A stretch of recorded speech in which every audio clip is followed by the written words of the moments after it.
ચાલો, કાલે કયો તહેવાર છે ભાઈ? સરસ. ભાઈ કહેશો હોળી કયા મહિનામાં આવે છે? ફાગણ મહિનામાં. હોળીના દિવસે તમે શું શું કરશો? ચલો.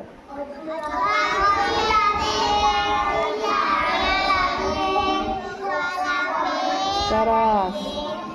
ધાણી, ખોખા, ખજૂર. પછી શું કરો?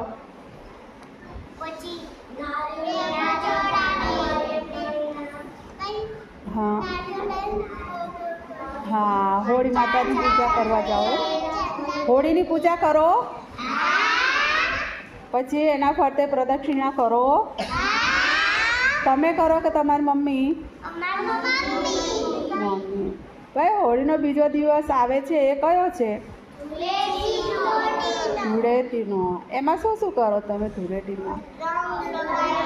હા સરસ. રંગ લગાડો, પિચકારી. સરસ સરસ. રંગ લગાડો, પિચકારી મારો. બરાબર. ભાઈ પાકા રંગનો ઉપયોગ નહીં કરવાનો. પાકા રંગનો કરો નહીં, કાચો રંગ ઉપયોગ કરવાનો. ઘરે કંકુ હોય ને એ કંકુથી બધાના હોળી રમાડવાની. કોઈ કલર નહીં લેવાનો.